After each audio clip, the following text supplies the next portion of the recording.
Good morning, everybody. Hopefully you had a wonderful weekend. Didn't get hit by the snow that some of us did. So we got a lot of stuff to cover. This is going to be kind of a couple weeks ago we got a few things to cover, but then a couple of weeks ago we didn't make it all the way through the turnover, so we're going to finish that up. So let's cover the few things that we're going to cover first, and then we'll get to that. So never do commercials at the end of a disclosure meeting. Take a listen to see what happens. So what do I mean by a commercial? Does anybody know what I mean by doing a commercial at the end of a 21-point checklist meeting?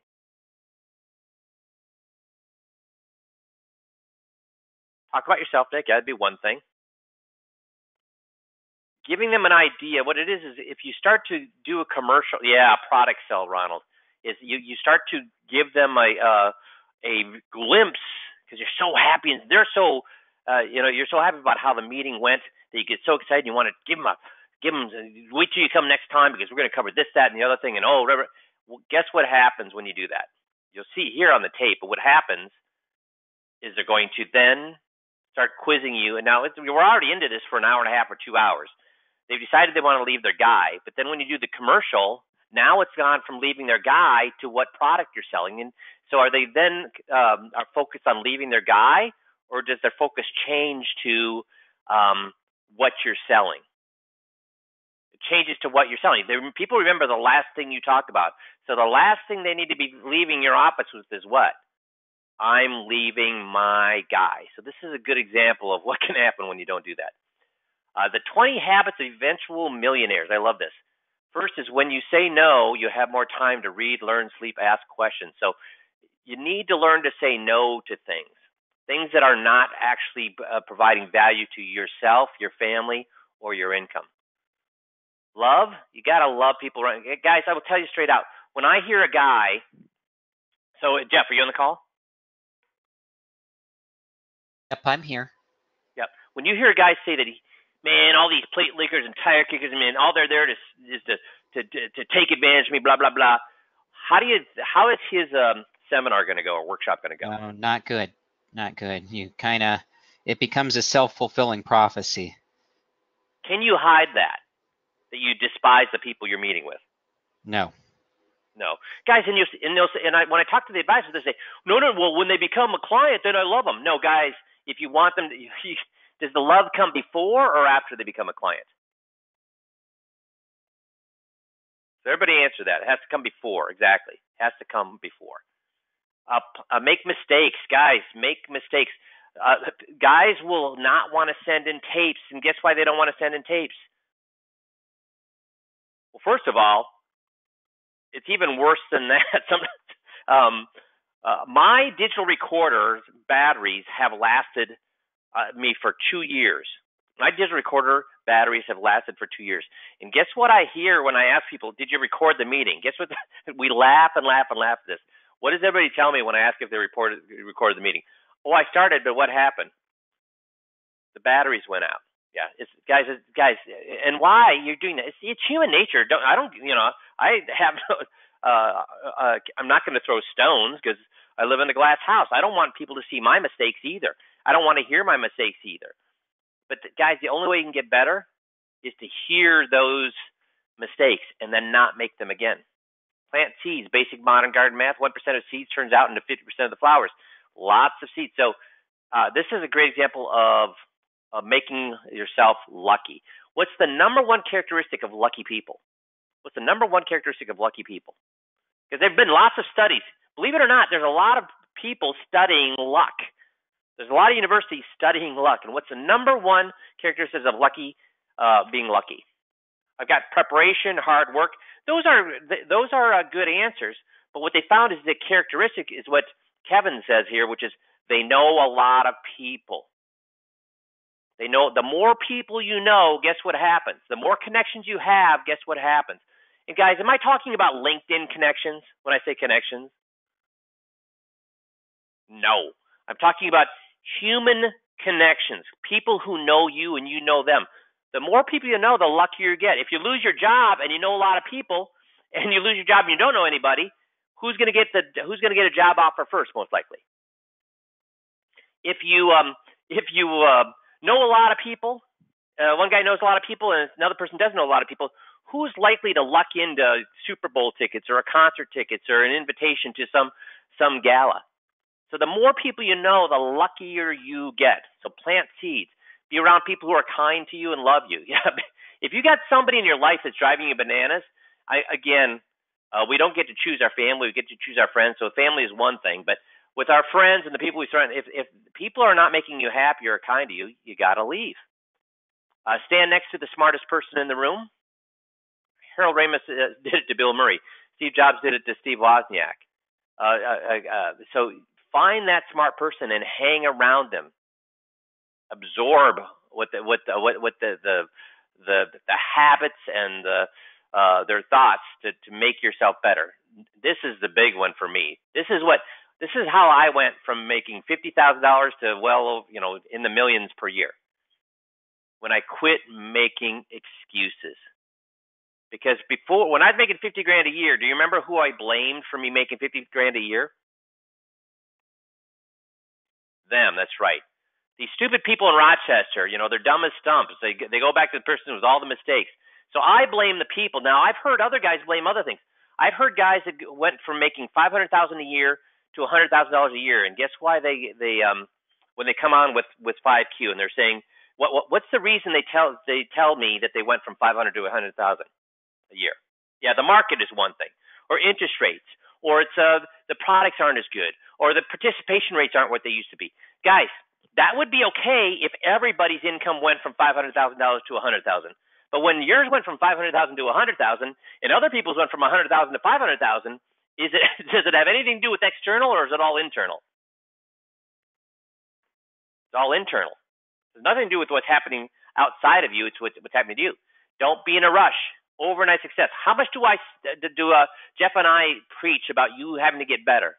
To get better overnight, or how much per week?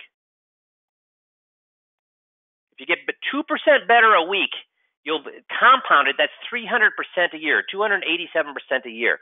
You don't have to be getting better overnight. Get better every day. Get a little bit better every day. Solve difficult gratitude problems. Guys, you've probably seen this. What should you say first thing in the morning, and what should you say last thing at night? What should you be thinking in your head first thing in the morning and first thing at night? Yes, David. Gratitude. You need to right, Kevin. You need to have gratitude for something. People in your life, health, whatever. Show gratitude, and they found that makes you, believe it or not, that makes you smarter. It makes you happier. It makes you a better person. Because what we get so involved in what's wrong with life, we forget about all the things that are good. Guys, have any of you ever hurt your back? Have you ever hurt your back? And when you hurt your back, you think if only one thing could happen, I would be happy with life. If I could just get this back fixed, I would be happy with life. I mean, it's amazing what we take for granted. Health, being pain-free, a great family, children who love us, a wife or a husband who love us. We focus on the bad instead of the good. Warren Buffett's 5-25 rule. Make a list of 25 things you want to do in life. Now do the top 5. Never again think about the other 20 ever again. Focus, focus, focus. Write down 10 ideas a day. This actually turns, now guys, I do this. Now, I don't write down 10 ideas a day, but I constantly write down ideas.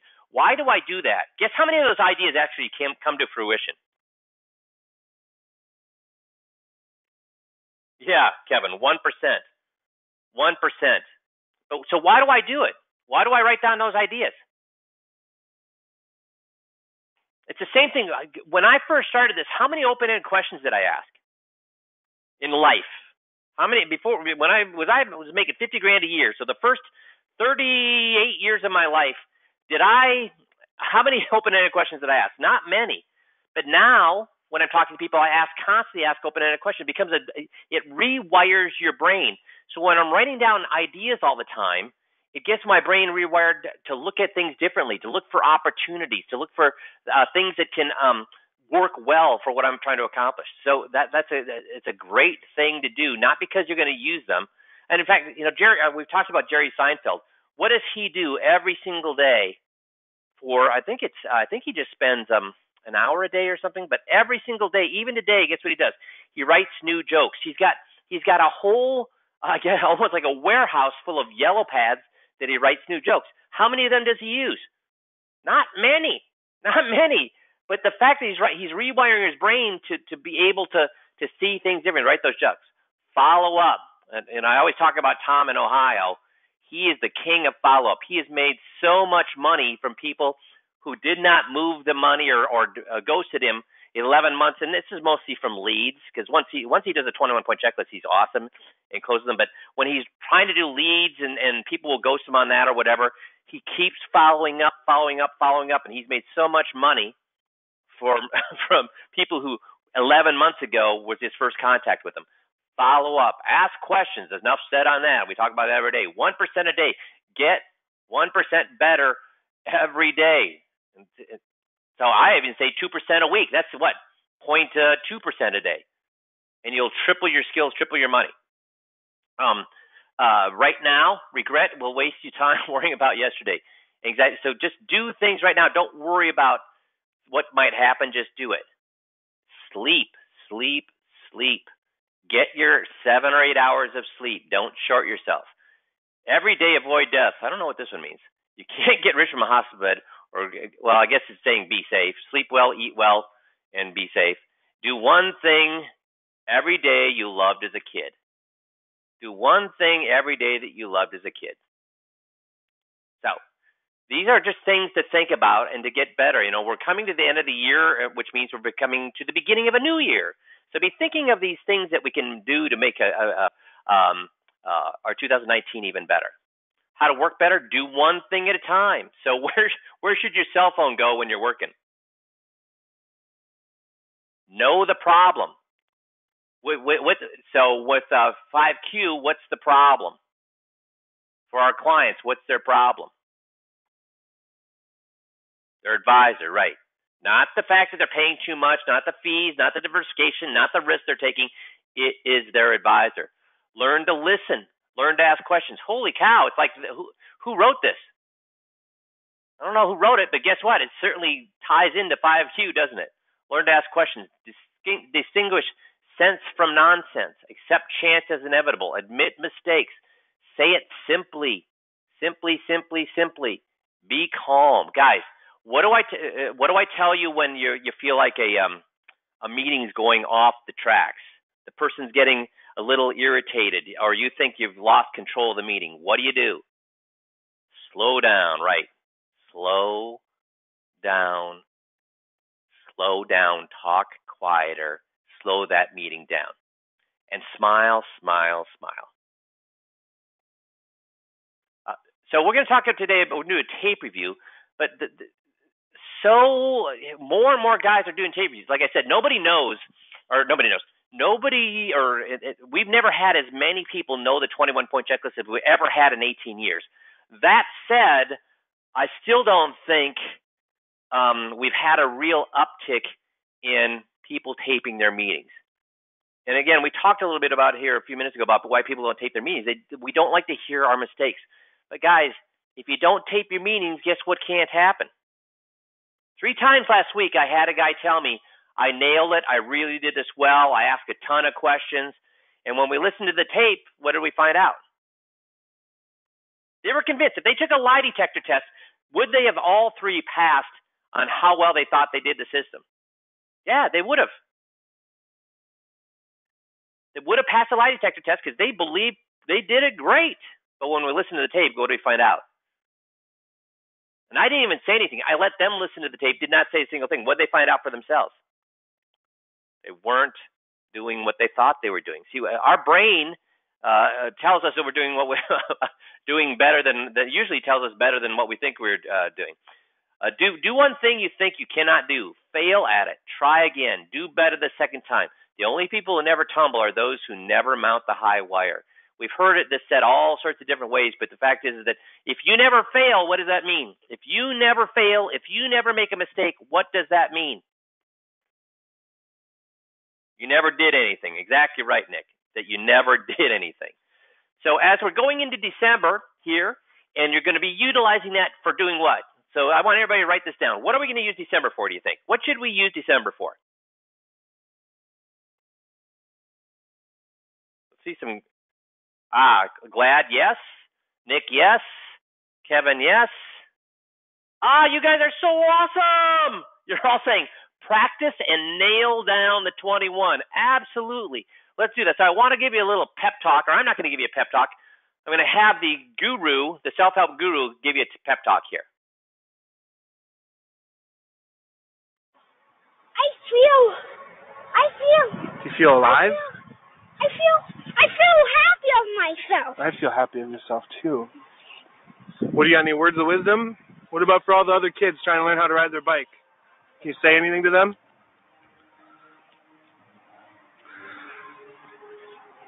Everybody, I know you can believe in yourself. If you believe in yourself, you will know how to ride a bike. If you don't, you just keep practicing. You will get the hang of it, I know it. If you keep practicing, you will get the hang of it, and then you can get better and better at it as you do it. Give me some thumbs up. Thumbs up, everybody! All right. For rock and roll! So, I mean, think of all the difficult things that we've done in life, and all we were able to accomplish them because we practice. And it's generally going to be reserved for things that we love. And maybe you don't love your job at this point. I've been doing it for 20 years or 30 years. But what do we love about our jobs? What do we love about our jobs? All the things that it does allow us to accomplish. So you should, guys, think about our jobs right now.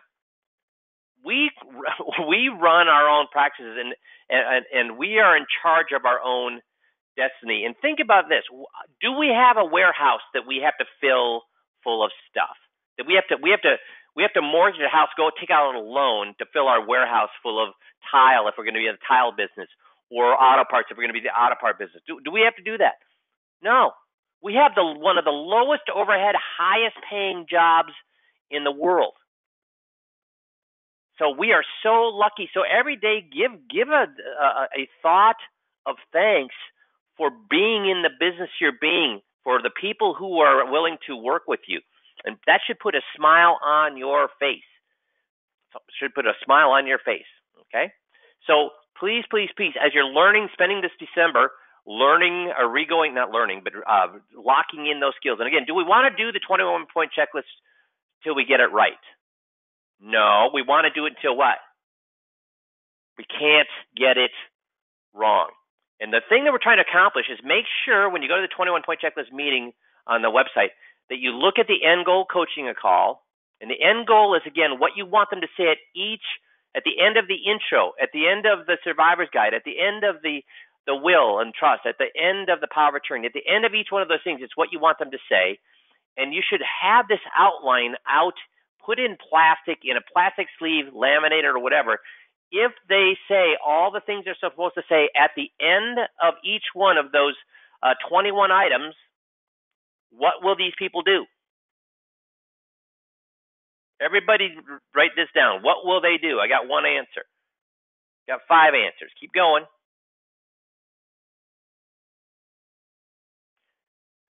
Okay, everybody's coming in now. Because, guys, why? If they say those 21 things and they don't move the money, if they say all those things and don't fire their advisor, they'd be what? Psychotic. Crazy. That's right. And we don't want psychotic, crazy people. Jeff, have you ever heard anybody, of all the 60,000 plus tapes we have you ever heard anybody say all of those things that we want them to say, or even 3/4 of those things that we want them to say that stayed with their advisor? No. If they say those things, they'll leave. Yeah, they have to leave. So make sure you're looking at these things on a regular basis. Have the outline in plastic, okay? So you know. If they say these things, they're going to move. So we're going to jump back into the tape now. And remember, tape is on turnover. It's been 3 weeks since we started this, so I am going to let it. We're going to start at the beginning of the turnover, but I am going to let it ride for several minutes before we jump in there and start looking at how he could have done things better. But do you remember one of the big things that we found he was doing when from last time? Does anybody remember? Well, what we're going to find is, first of all, he doesn't explain. He skips many of these things, and then he starts to do things out of order. And what happens when we do things out of order? Doesn't work. Yeah, I mean, think of anything in life. If you do it out of order, what happens? It doesn't work well. So you got to do these things. The scripts have been set up and they've been tested tens of thousands of times. So we have it in the order it works. You build and build and build and build. So we're going to go ahead and listen to this. And just to yourself, and again, I'm going to let it ride for about 5 or 6 minutes before I jump in there again. But for yourself, tick off whether he's hitting these things as he should be. Okay? Oh, and buy and hold. Why do we want them to tell us? And he never even talks about buy and hold. Why do we want them to tell us buy and hold is a super duper great thing? Why do we want them to tell us that buying and hold is super duper great thing? Because at the end, they're going to find out that what? If they have a high turnover, yeah, it's a setup for the turnover, right, Nick? If they say buy and hold is a great thing, and how many people will say buy and hold is a great thing? All of them will, because that's been pounded into their heads by their advisor. And why do advisors pound that into their heads? Because they don't want them to leave them. So the more somebody wants to buy and sell, the more likely they are to leave their current advisor. Okay? So we're going to listen to this for the first about 5 or so minutes, and then we'll start critiquing it a little bit more in depth. Okay? So here we go. $100 a year when you've got it. I mean, if you only made $800 a year, a couple hundred's a lot. Yeah. Okay, so thank you for giving me the Edward Jones statements. I went through everything in there, and you had 23 different funds. So on my computer, I have a printout for each one. I didn't print them. I was just trying to save trees and stuff. But I also have something that I use, which is taking all 23 of those funds and blending them together so I can get a picture of kind of what's happening. And so I did a bunch of research in here, and I want to talk about a couple different areas. First is fees. So you're presently paying about $6,400 a year in account fees, which is kind of normal. It's right about 1% for you. 64 what? About $6,400. But you've got about $16,600 per year in something called annual turnover cost, which is hard to see. So would it be okay if I cover that with you a little bit? Yeah. Okay. So turnover, and you can see that right here. Where do you see the $6,400? Because I've never found any fees for Edward Jones there, and I've never gotten credit with my taxes. Yeah, it's hard to see them, isn't it? Well, there's no place, even the tax people aren't able to give me credit for any fees for Edward Jones. If you stick with fee strategies, we may be able to help with that. Sort of make sure the tax people can see it. But see, this is one of the 23 funds you have. Every one of them I have a report like this. Okay. All the fees for each one are listed down here. Okay. So, for instance, this one fund is 0.67, kind of 2/3%. And it's called, okay. It's actually a blend. There's management fees and then something called 12B1 fees for this particular fund. Fund expenses. Yeah. They call it an expense for me. So if you have an expense, you've got to have that much earnings before you can have any positives, which is what makes this a concern for me. So each page has one of these. I blended them all together. And so what I'm looking at right now is this turnover ratio of 96%. Now, these reports I'm getting from a source called Morningstar. Have you ever heard of Morningstar? So what is Morningstar? Do you know? It rates stocks. Yeah. But I don't know much more than that. Yeah, they're basically a company that sells data. And so I could get my information on each mutual fund from Merrill Lynch. I want to make sure we all understand what happened there. Why is he doing the 21-point checklist itself in order? What should he have done even before he got to turnover? And I have it up on the screen right now. Go over Morningstar, but for what?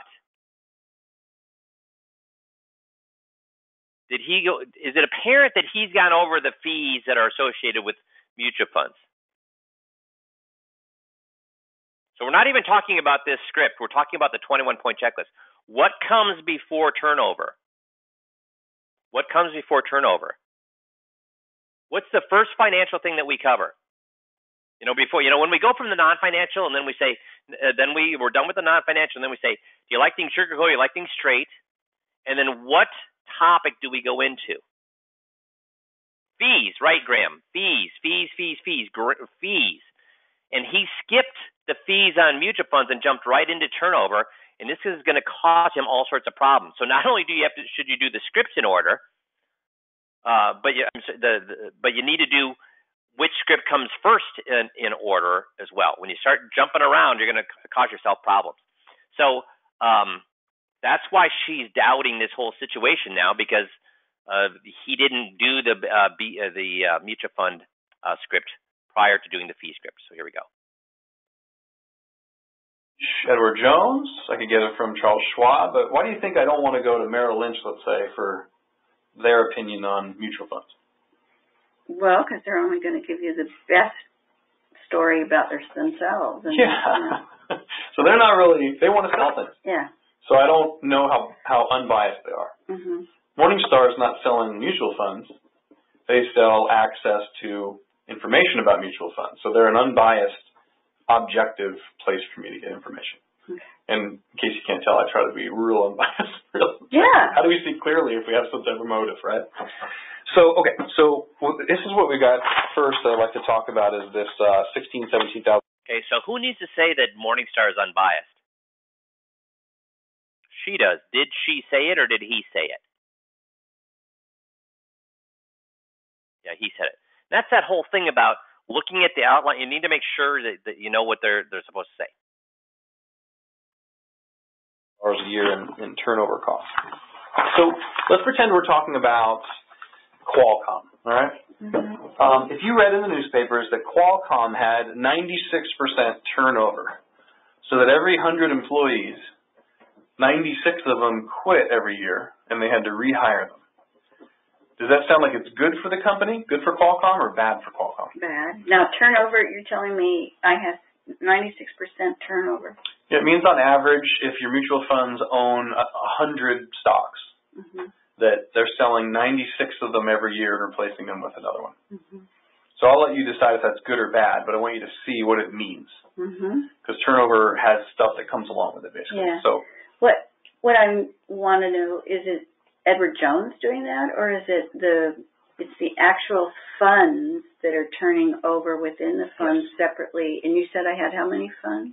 Looks like you have 23. Now, Edward Jones picked which ones to suggest. Mm-hmm. Inside of the funds is what we're looking at. Yeah. So the funds they picked, we're looking at what's happening in them. Mm-hmm. And so let's say it's Qualcomm, and 96% of the employees leave every year, and they have to replace them. So just on, do you think that's good for the company or bad? Bad. Probably bad, right? Mm-hmm. And so they've got to replace these companies. So advertising, right? That's kind of a cost. And then when they advertise, then what do you have to do with all the candidates once you've advertised? Interview them, right? And then there's some type of hiring, and here's your uniform, and here's your this. And then do you think they're as productive as the old, like when you quit and they put some young person college, are they going to be as productive right away, do you think? No, they're not, but then they're only going to get paid a quarter of what they've paid me. So a certain way the company benefits from that process. So why did that happen, guys? That she's fighting back that, turnover is not such a bad thing, though. It's good for the company because they hire people at a lower salary. Why is she fighting back there? Because he didn't do what up front?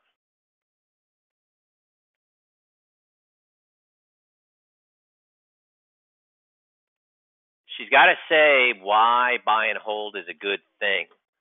Why buy and hold is a good thing. Why you shouldn't be changing things all the time. it plants a seed in her head that if a buy and hold is a good thing for stocks and bonds, it's going to be a good thing for companies as well. And she did start out, exactly, Graham, you got it. So she did start out with the turnover was not a good thing, but now she's backtracking on that. So it's amazing that once we get our brain starts leaning one direction, guess what? The likelihood that the brain will continue to lean that direction instead of going a different direction. It's very, very high. So if we have them leaning in the right direction, that buy and hold is a good thing, and the company employees, if it's good for stocks, it's also going to be good for employees. She's less likely to do a 180. Does that make sense? But instead, what's happening right now? She's doing a little bit of what?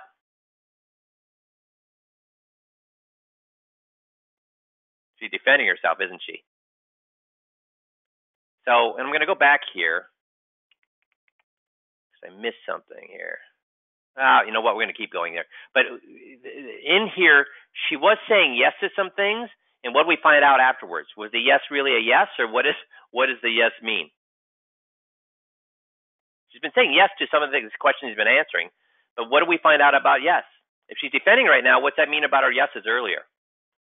That she was agreeing with them, or she was just using yes as a maybe, or I don't want to argue with you, or I don't even know what you're talking about or the point you're making.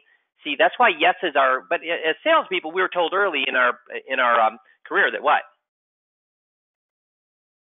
Get them saying yes early. And what have we learned at 5Q? That yes is worth nothing, nothing, nothing. Now, here's a trick question for you. Not a trick question, but here's a pop question for you. I ask close-ended questions. That does happen. So don't worry if you ask a close-ended question, but what must follow immediately when you ask a close-ended question? Yes, Nick, very good. Yes, Charles. So if I say, so turnover, you can see why turnover is a good thing, can't you? And she says, yes. What do I immediately follow up with? Yeah, and why? Because as soon as I hear yes, when I hear a client say yes, what goes off in my brain? When I hear a yes or a no and a client say yes or no, what goes off in my brain? A warning signal saying, oh, bad question, bad question, bad question. So I need to, that's right, Glad. So I need to follow up with an open-ended question. So here we go. With companies, yeah, if you can lower the salary for sure. Yeah. Kind of like if you get rid of a stock that's a loser and you get one that's a winner, exactly. that can be really good for you. Mm-hmm. If they're equal, right, sort of equal, you don't have the salary reduction. You don't have the money things, yeah. You've got training, hiring, advertising. So turnover has costs that come with it when you're a company. If we look inside of mutual funds, we find the same thing. We find that there's costs involved when they have turnover. Okay, so for instance, let's say one of your mutual funds, like if you or I were to buy Apple, we might buy $5,000 worth. Mutual funds are buying $5 million, $50 million. They're buying big chunks, right? So let's say because it's turning over 96% each year, that one day it's time to get rid of XYZ stock and buy Apple. So the mutual fund at 9 a.m. begins to sell $5 million of XYZ stock. Well, if they're selling that much in the market between 9 and 10 a.m., what's happening to the price? Because supply is going up and demand isn't there.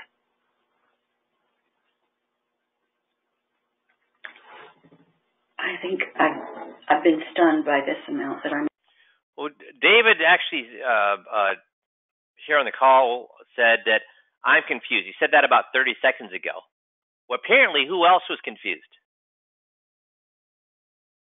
This lady is confused. Why? Why is she confused?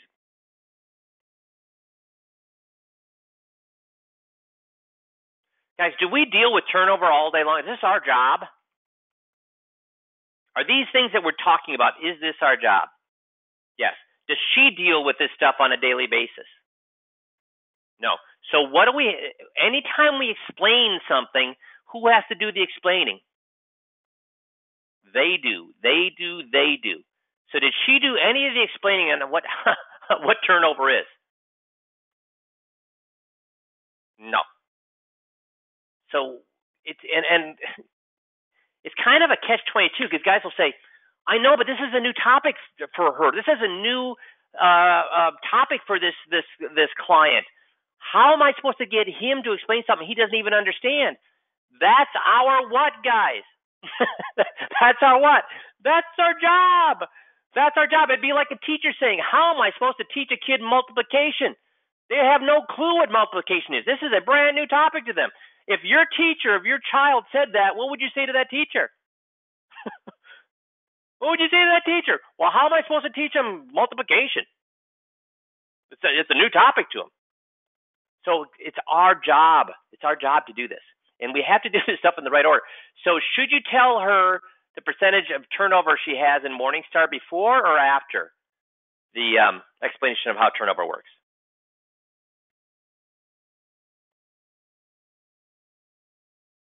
It says right here. You got to do that before. He told her what her turnover was. He told her what her turnover was before the explanation, instead of explaining it and then getting her to do that. Because then what happens is what? If you tell her, if you do it beforehand, she can argue with that, or where did that number come from, or what does that mean? We don't want her saying that. We don't want her arguing. We want to be negative. So you got to do this stuff in the right order. So here we go. Following you. We've been stunned by the 96? I'll wait till you recover. Seriously, I am. Are you? You didn't know that? No. Okay. I'm really stunned. And so I'm maybe to follow you in the last couple of that is totally fine. explanations there. So I gotta regroup so I can follow with you. What I want to do is create a windshield for you to know whether that's good or bad. So what else happened there, guys? Did you hear what she was she even concerned about turnover at this point? What was she concerned with? The fees. So you see, by not doing the fees before you got to turnover, that's now rearing its head and what? Biting them in the behind. By skipping over the mutual fund fees, she's still stuck on that. And if she's stuck thinking about the mutual fund fees, what's happening to the whole turnover conversation? Yeah, she's not hearing it. She's not hearing it at all. That's right, Ronald. She's not hearing it at all. So you got to do these things in order, or it gets she gets confused. It's not registering exactly. So here we go. That 6, because it's just a thing, right? Yeah. What it means is they're turning over almost every stock they buy within a year. They're turning things over. Yeah, 96%. Now, what happens when they do that? If they buy $5 million or they sell $5 million of XYZ stock, is that much inventory when they put that much into the market and there's more supply than demand? So while they're selling, price is going down. And so when I look at, do we have any clue whether she agrees with that? That she understands that? That when you dump $5 million worth of stock on the market, the price is going to go down. Do we have any clue whether she agrees or registers that? No, we don't. Inside of these mutual funds, and they make those moves, they start with $5 million of XYZ, and by the time they've sold it, they only got $4.9 million because the price is going down. Does that make sense? There's sort of a. Do we have any clue whether she agrees with that? So he's building his house on a great foundation, or is he building a house of cards here? Yeah, house of cards. Just to get rid of it because it moves the market. When they put that much in there, if somebody like Warren Buffett or a big mutual fund, gets rid of something, it actually, just like if all the homes on a cul-de-sac went up for sale. So she's going, yeah, and he thinks she's what? What does he think? So David asks, why isn't he following the script? He is, in his own mind. That's my whole point earlier. So Jeff, Charlie's a great advisor, right? So if we put him on a lie detector test and said, did you follow the script here? Would he? And he'd say yes. And would he pass that lie detector test, Jeff? Yep, he would. Because you and I both have mentored him, and he would say that, and he's convinced that what? He nailed it. So the only thing that's going to unconvince you guys is what? listening to the tape because he thinks he's following the script. And he kind of is. I mean, could you recognize that if you listen to this guy, would you recognize he's using 5Q? Yeah. Yeah, absolutely. You'd recognize he's using 5Q. But is he using it right? Kinda. And the thing about this is we saw last week, does it have to be done perfectly with Jeff when he went through and showed you the power of attorney and the beneficiaries entitling? Did she do it perfectly? No, but did it work? Did they say what they needed to say? Yes. Here's what I'm going to tell you. Some guys will say, some guys will say, my meeting took 3 hours. Why do you think it took you 3 hours? Why do you think meetings will take 3 hours? Because you're doing things in the wrong order and you're not having them say things. So guess what you have to constantly do? When you do things in the wrong order and you don't have them answer every question with a complete thought, if you do a lot of close-ended questions and you do things out of order, guess what naturally is going to happen to your meeting? It's going to get longer. Why? Yeah, that's right. You got to circle back. So that's why. If you do things right the first time, guess what? Things get done a lot faster. If you ever put together a piece of furniture with IKEA and you do things out of order, how long is that piece of furniture going to take you to put together? It's going to take you forever, right? And it's still not going to be as good as it would have been up front.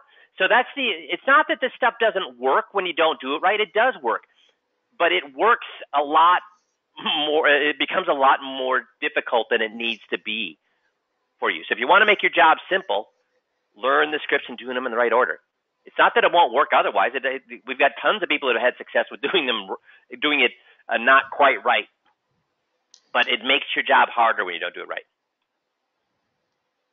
Right, they sort of come down in price. It's too much supply. Does that make sense? Yes, it does. So you start with $5 million. They sell it and they get $4.9 million in cash. Now they just sold some stocks and now they have money. What do they need to buy now? If they sold XYZ, what do they have to buy now? Whatever's hot, I guess, or something. Right. So he asked a great open-ended question, and what do you do?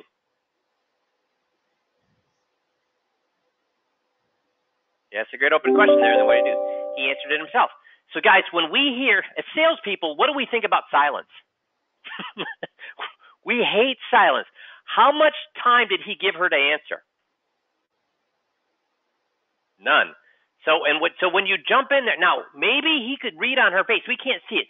So are there times that you can read on your face that your client's confused? So what do we do when we ask a question that a client gets confused? What do we immediately do? What's the first thing we do, guys? Don't answer. Don't answer it for them. What do we do?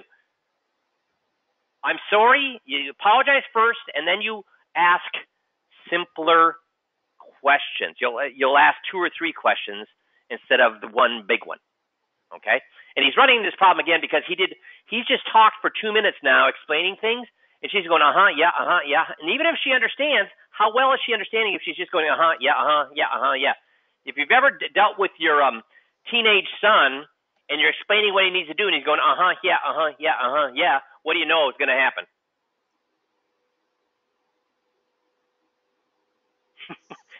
Yeah, he's not going to follow any directions because he's not paying attention. Here we go. To buy some other stock, which is what these mutual funds do. Well, now they begin to buy, and they put $4.9 million into a stock, and what we see is they're putting so much money into it that the price starts to go up as they're buying. And they get $4.8 million of the new stock. So we started the day at $5 million and ended the day at $4.8 million, which means we're down 4% before any growth. So do we have? As she said, given one open-ended question answer, one complete thought answer to any of these things about the cost and why it occurs with turnover? I've got lots of no's. So no, she hasn't. So do we know whether she agrees? Do we know whether she's thinking we're lying or thinking, I don't know what you're talking about? Or do we have any clue there? No, we don't. Now, if we're down 4%, that new stock needs to go up, right? which means it needs to be real conservative or kind of an aggressive stock to go up 4% and then some. Yeah. What do you think? Can they be buying real conservative things? So what do you think? Open-ended question, then what do you do? Turned it into what? So listen to that again. He's going to ask a great open-ended question, then he did what? Needs to be real conservative or kind of an aggressive stock to go up 4% and then some. Yeah. What do you think? Can they be buying real conservative things? So he turned it from an open-ended question, what do you think, to can they be buying conservative things, which turns it into a what? Guys, what kind of a question is? That's right, Nick. A closed-ended question. A yes/no question, Susan. Exactly. So even when he's asking, and how many open-ended questions has he asked in the last 5 minutes? 2 or 3, and then he did what with both those 2 or 3? Sabotaged them. So he didn't get her to give an open or a complete thought answer in the last 5 minutes. And really, it's the core. It's the core of what we need her to understand in order to pin the blame on the advisor. So if she doesn't understand where the fees are coming from, or in great detail, are we going to get her to peg the blame on the advisor? I don't know. We'll have to see. No. Needs to be aggressive. Yeah. And so turnover has a cost, which is hidden. Mm-hmm. You don't see it. Mm-hmm. In your case, that 96% turnover, what that represents, is about $17,000 a year, or your true account fees. So he's saying the turnover costs $17,000 a year. Do you think she's going to believe that turnover costs $17,000 a year if she doesn't even understand how turnover works? Because does she see turnover fees anywhere on her statements? No. So if it's not in writing, what is she not going to believe? Or is she going to believe the fact that it's not there, or is she going to believe you that she just met 2 weeks ago? Because what do clients think about us? How do clients look at us? Prospects, people who are not yet clients. How do they look at anything that we say? Everything that comes out of our mouth is a big fat what? Lie. Why? Why is everything that, as far as they're concerned, why is everything that comes out of our mouth a big fat lie?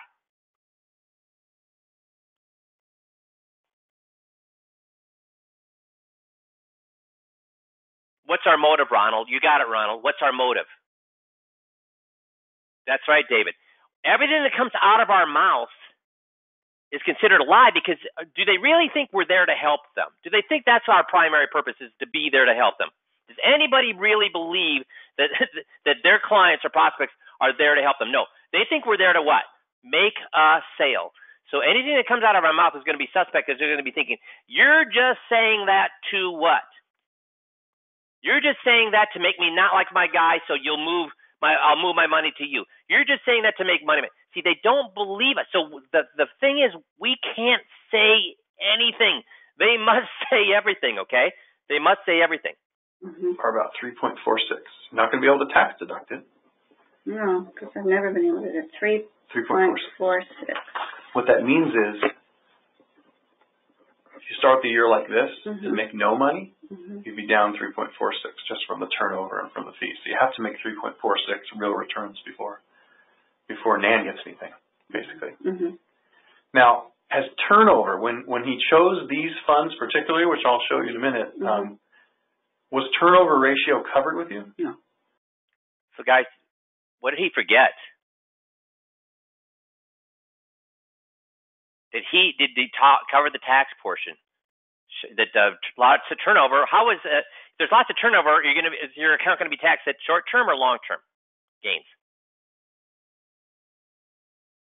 Has she said that talked about the trading aggressives and talked about the aggressiveness? He did, but did she say either of those things? No. And did she iterate, if I had my druthers, I'd rather have a low turnover than a high turnover? So right now, he's going to try to get her to place blame on her advisor, when has she said that turnover is even a bad thing yet in her account yet? Has she said a single complete sentence that she thinks turnover is a bad thing? that it costs her a lot of money, that it causes her account to be more aggressive than it should be? Has she said any of those things? So I've only got 2 no's. Everybody answer this question. So if she has not said any of those things, and then I'm going to try to get her to pin the blame on the advisor, how is that going to work? It's not going to work very well. But if we ask this guy, he would say that he did cover the script. And that's where the whole point here, guys, is not necessarily covering the scripts in order, covering the script, whatever. The whole point here is listen to your tapes, guys, because that's how you get a little bit better. You don't need to fix this overnight. Now, here's the thing. If I listened to this tape myself, guess what I would do? Would I go back and try to learn the whole 21-point checklist all over again and really lock it in? No. What would I do? What would I do? I'd go back and do what? Yes, Nick. What do you mean by one thing at a time? I would just go back to this one script. This one script and say, you know what? I may be only mediocre at all the other scripts, but after listening to this tape, guess what I'm going to do? I'm going to make sure this one script, turnover, I'm going to lock it down perfectly. And I don't care if I spend a whole week on this one script, what would I would lock it in to do it perfectly. And then guess what? Do it until I can't get it wrong. Exactly. And so then I have it locked down. And then next week, guess what I could do? So at first, you do have to learn the whole 21-point checklist the best that you can. Just like when you're learning to play a sport or learning to play the piano. So Jeff, you and Jonah play the piano, right? Yep, we do. So did you just learn it? Did you just learn, or did you know from a childhood? Well, you got to practice. As an adult? No, did you learn as an adult? I started as a kid and then picked it back up as an adult. Okay. So when you first try to learn a song, do you just try to get all the way through? Do you try to perfect the first 30 seconds and you keep working on the 30 seconds, 30 seconds, 30 seconds? Or do you get a general outlay of the song before you go back and start to master things? No, you get a general outlay of the song and then you try and go back and iron it out. So with these guys, with their scripts then, they got to learn the full 21 first, but then they should go back and do what? Keep trying to learn the whole 21 all over again, or find that one script that they want to really lock it down and just work on that one. Just they lock it down, and then find another. Yeah, go ahead. Just find that one thing and polish it. Good. So I'm going to keep going here. Because there's 8,000 mutual funds and more. Some people say 15. So you've not seen this before. No, I've never seen turnover. Would it have made a difference to you if you understood turnover, and that high is bad for you and that low is good for you? Would it have made a difference in what funds you wanted to be in? If I understood what they were telling me? Yes. It would make a difference. Yeah. Telling me and then me understanding is 2 different things, though. I'm like that, too. Guys, did you hear what she just said? What did she just say?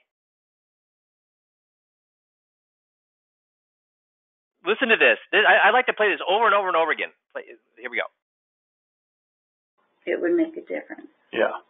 Telling me and then me understanding is 2 different things, though. What'd she just say there?